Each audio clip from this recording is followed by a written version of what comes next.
Lesson 11-7 Quadrilaterals, and in this lesson you will learn to find the missing angle measure of a quadrilateral, to classify quadrilaterals, and to explore similar quadrilaterals. Okay, so squares and rectangles are simple quadrilateral. Definition of a quadrilateral from the root word quad is a closed figure formed by four line segments that intersect only at their endpoints. Okay, so these are your endpoints of your quadrilateral. So this is quadrilateral A, B, C, D. Okay, so as with triangles, the quadrilateral can be named by its vertices. The quadrilateral shown below can be named quadrilateral ABCD. So vertices A, B, C, and D. Okay, so the sides are side AB, segment AB, segment BC, segment CD, and segment AD. And the angles are angles. Angle A, angle B, angle C, and angle D. So if you use a protractor to measure each interior angle of a quadrilateral or of quadrilateral ABCD, okay, you will find that the measure of angle A would be 60 degrees, so this would be 60 degrees. Okay, the measure of angle B would be 115 degrees. The measure of angle C would be 120 degrees, and the measure of angle D would be 65 degrees. And if you add them all up, okay, that sum would be equal to 360 degrees. So this example suggests the relationships of angles of a quadrilateral, which simply tells us that the angles of quadrilaterals, okay, I guess it's going to be in the next page, okay, the sum of the measure of the angles of a quadrilateral is equal to 360. And let's take a look at how this works with example 1. Find the value of x, then find the missing angle measures. We know for a fact that the sum of the angles of a quadrilateral equal 360. So we can basically add up all the four angles. We can say that 72, okay, plus x plus 2x plus 96 will give us 360 degrees. Okay, and if we add up 72 plus 96, we will end up with 168. And if we combine x and 2x, we'll end up with 3x equals 360 degrees. So this becomes a two-step equation. We subtract 168 to both sides. Okay, so if we subtract 168 to both sides, okay, subtract 168 to both sides, you end up with 3x is equal to 192, and then to be able to solve for x, we simply divide both sides by 3. You end up with x is equal to 64. Okay, so x is equal to 64, then we can find the missing measures. Okay, so we know the 72 and 96 exist, and x is 64. So 2x would be equal to 128, because that's 2 times 64, which will give us 128. And if we want to check if our answer makes sense or not, we simply add up 72 plus 96 plus 128 plus 64. And you know that if you add them all up, you'll end up with 360 degrees. Okay, and that's how you find the value of x, and then the missing angle measures after you find x. Okay, so that's example number 1, and let's move on to our next concept on this one.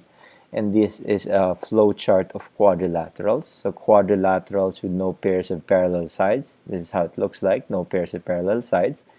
A quadrilateral that is a parallelogram means that there are 2 pairs of parallel sides, and a trapezoid has only 1 pair of parallel sides.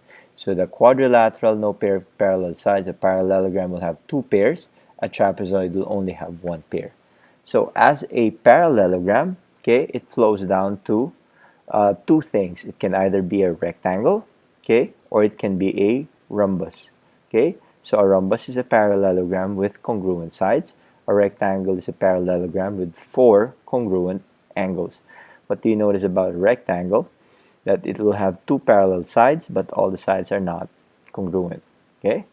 And the rectangle, the rhombus flow down to a square. Actually, a square is a rhombus, and it's also a rectangle. So it's a parallelogram with congruent sides and congruent angles. So it's not the difference between a square and a rhombus is that a rhombus will not have 4 congruent angles. Okay? A square will have all angles congruent. A difference between a rectangle and a square is that all the sides of a square are congruent as compared to a rectangle. But a rectangle and a square will all have 4 right angles right here. Okay? So, in lesson 11-6, you learn that various properties of similar triangles. These same properties also hold for similar quadrilaterals or any pair of similar figures. So let's take a look at the corresponding angles and sides of similar figures. If two figures are similar, then the angles of one figure are congruent to the corresponding angles of the other figure. If two figures are similar, then their corresponding sides are also proportional, very similar to similar triangles. So let's take a look at another term that we need to consider, which is a scale drawing.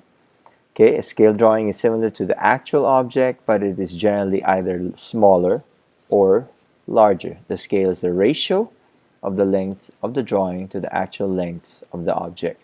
So how does this work? Let's take a look at example number 2. On a scale drawing of a room, 1 inch represents 2 feet. The scale drawing, in the scale drawing, the room is 11 inches long. How long is the actual room? Okay? So when you talk about a scale drawing, a 1 inch represents 2 feet, that is already your first ratio. So the scale, okay, is 1 inch to 2 feet, or 1 inch all over 2 feet. Okay, this is often written as 1 inch equals 2 feet. Okay, so we found our scale that 1 inch over is equal to 2 feet, and this is our room. Now we write a proportion. Okay, so how do we write the proportion? We know that 1 inch over 2 feet is our scale. Okay, and if you notice, the inches are the inches measurements are all in the numerator. The feet measurements are all in the denominator. So therefore, if I create a proportion, my numerator should be in inches and my denominator should be in feet. So in this problem right here, it tells us in the scale drawing, the room is 11 inches long. So where will I put 11 inches? And that would be in the numerator right here. And what we're looking, how long is the actual room? That would be in x feet. So from there, we do our cross products. Okay, so 1 times x is x, and you have 2 times 11. So x is equal to 22. So which simply means that the actual room is 22 feet. So this now becomes the length of the actual room. Okay, 22 feet. And the secret word for this lesson is Francis. Secret word is Francis. Thank you for watching.